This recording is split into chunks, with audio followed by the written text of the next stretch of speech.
Hello folks, it's me again with another tutorial. Now I had a lot of very nice comments about the tutorial on an illusion brim that I made with veiling, so I thought we'd talk about making it with other things like net and lace and tulle, and because you have to do it in a slightly different way. So I mean, for example, anything that's lightweight and see-through-y like this, might make one from this, but I'm actually going to use this gorgeous piece of fabric that I've used for other projects, and I thought this would make a particularly nice one. So what we're going to do is we're going to make the brim, but we're going to make it with sprung wire. Now this wire I got from petershams.com in the UK, and it is very springy and it stays in around, but it's very, very thin, which is what I need for something that's as sheer as this. So what I'm going to do is cut a piece of the sprung wire off. I've got it all twizzled around so that it let's move the fabric out of the way because I'm going to catch it with the wire. Alright, so I decide how big I want my circle. It's a bit unwieldy. Let's have a look. Now, obviously, the bigger you make these, the more weight you're putting onto the hat. So be aware that, you know, if you're going to be putting a lot of weight on the hat, you need to use probably a better crown, a stronger crown. So I'm going to make it about, it doesn't want to play. I'm going to make it about that big. Okay, that's about as big as I can go, really. So I'm going to cut a piece off with my wire cutters.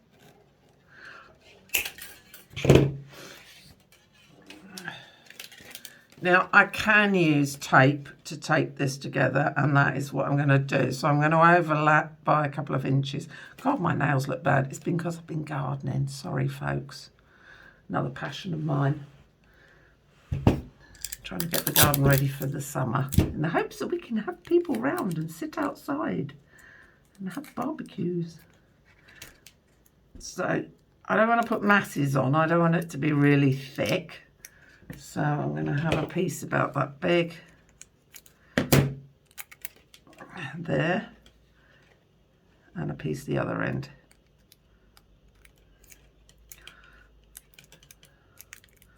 And the good thing about this is because it's sprung wire, it stays in a lovely circle. So there we are. I've got my ends joined, and there's my circle. I've dropped sequins everywhere. Right, now what I need to do is cut my fabric to size. Let's get my wire out of the way a minute. Right, what I need to do is cut a circle that will fit on my wire. So, and I'm looking for, obviously, if you've got fabric like this where you've got a design in certain areas, you might want to move the wire about, or you find the best position, you know. But actually, this is so nice all over. I don't mind really if it's offset or anything like that. Might be nice to have that nearer the edge. Now this is going to be a bit more tricky to cut and sew because it's already embellished with sequins. So just bear that in mind. Might do it that way actually. Oh, it's hard to know, isn't it? Right, what I'm going to do is cut a circle. Now, this is where it's interesting. You'll see from this hat that it has a slightly wave brim to it. Now that's because I've cut the circle slightly smaller than I needed it so that it distorts the wire and causes a wave like that. But we'll worry about that in a minute. If you want it perfectly flat, it's got to fit perfectly. Okay, so I'm going to cut. Now I want to leave an edge around because I need to be able to turn this over and stitch it down, and I don't want all this silver wire showing, so I've got to keep your hand on it while you're doing it because it's a bit tricky.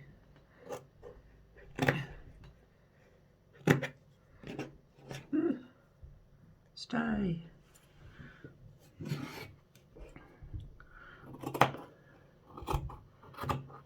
I'm very hard with my videos to keep my hands in shot, which means I have to stand up a lot.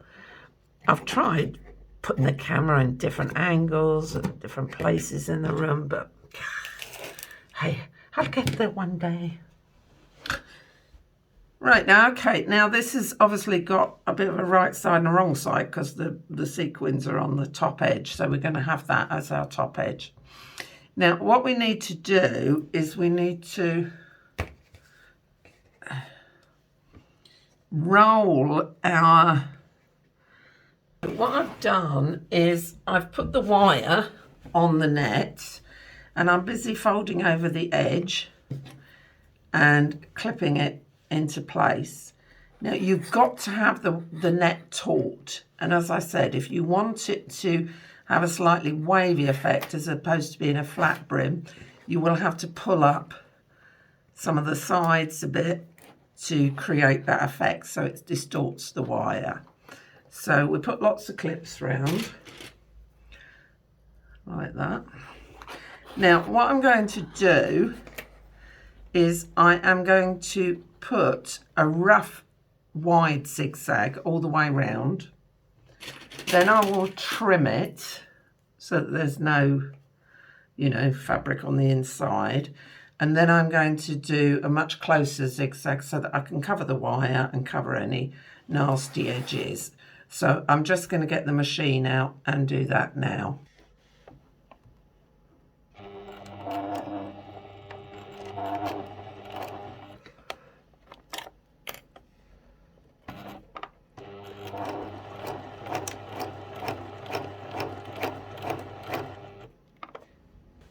Right, so what I've done is I have put it over the frame and just done a wide zigzag, and now I'm going to have to trim it as close as possible to my stitching. Now obviously this is a bit tricky and you've got to be a bit careful, otherwise you end up cutting all your stitching off. So let me just, and try not to cut through the other side, which I have done in the past. So I'm going to carry on doing that. As you can see, I'm getting close to the edge now. And then I'm going to go over with a narrow zigzag, but very close together. So, closely stitched. And that will make a really nice, neat edge. So I'm going to get on with that now. Right, so I've gone over the wire again with another zigzag stitch. Now, obviously, you can keep going over it until you're happy with it. If you've got, because of the nature of this fabric, I've got some odd threads here, which I'll need to trim off. And what I might do is just put a little bit of glue on my finger and run it around the edge just to make sure that none of the fibres start poking their way through. But anyway, that is the brim. Now, again, I'm doing a ready-made base for the top part of the hat, mainly because these lightweight brims can really withstand it.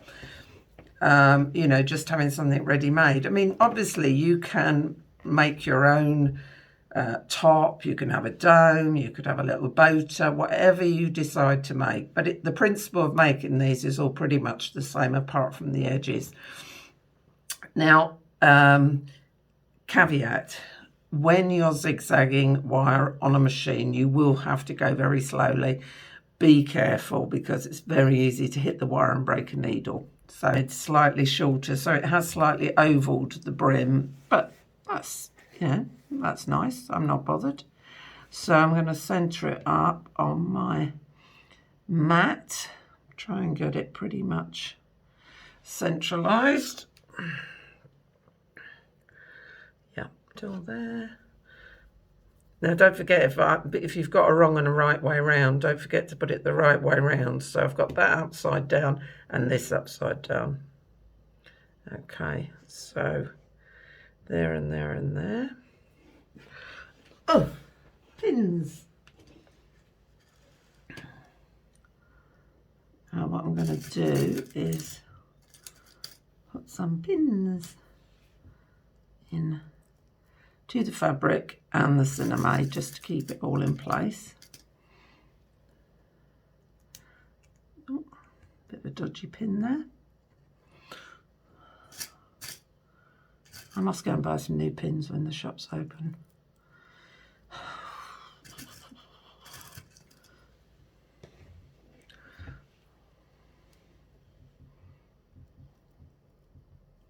Okay, turn it over, see if you're happy with the centralisation or whatever.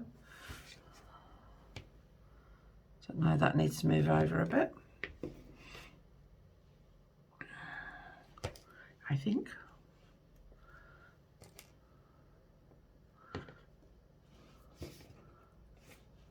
That's it, just a tad.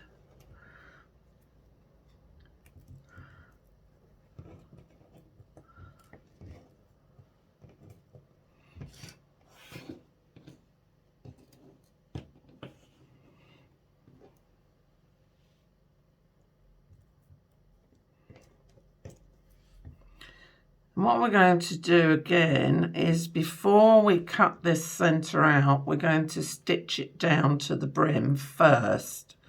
So I'm going to stitch it to the brim, then cut that piece out. So am I happy with its positioning now? Yes, I am. Now I'm stab stitching through the brim and coming up the other side. Now I haven't got gold thread that would match this, so what I'm going to do, once it's all stitched on and firm,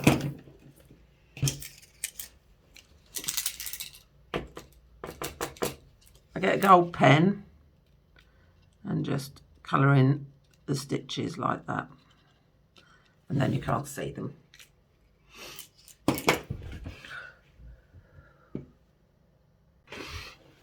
Right, so my centre has been sewn on, and what I did do, actually, I looked and I wasn't happy that I could see too much of the wires, so I've gone round again with some more zigzag stitch. Right, so now we've got to cut out the centre here, otherwise we haven't got a little dome for the head.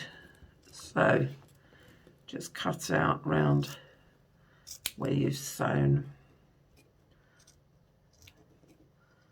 Again, missing, try not to cut your stitches.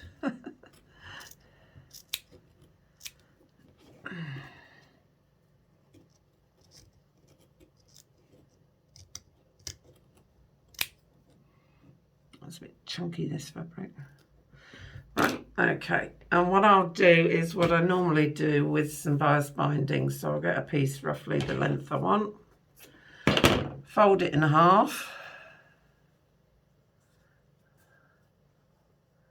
stretch it into a curve like this,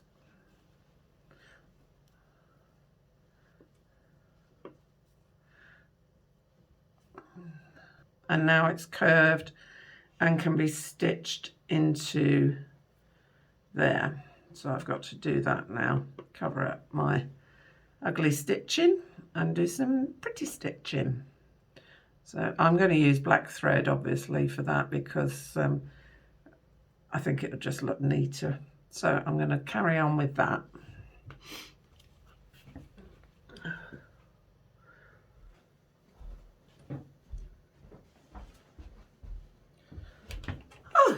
Right folks, so I've stitched my vice binding on the bottom. I've pushed a hairband through. I left a big enough gap either side to push the hairband through. I decided that it looked a little bare on the top, so I've cut part of the fabric and added an extra, and I've had to glue that on because of it being cut out of the fabric, all the sequins had fall off. So right, now what I've decided, I like ribbons, easy to use. So I cut 2 pieces of wide black ribbon. I stiffened them with spray starch, let that dry. Then I sprayed them with gold paint. Then I looked for a colour that sort of matched the colours in the hat, and I had these tulip fabric paints, and I've done a bit more decoration on them. I've cut a sliver of black ribbon, which I've heated the ends, you know, melted the ends so it won't fray. And then what I'm going to do is put these together with the black ribbon round and put it on there. But this is not quite dry, I don't think.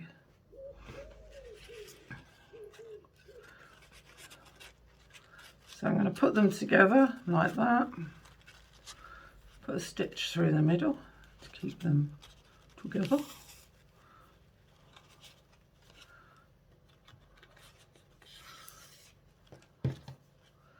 And hopefully I've got this, I've got it a bit wide, narrow it down a bit.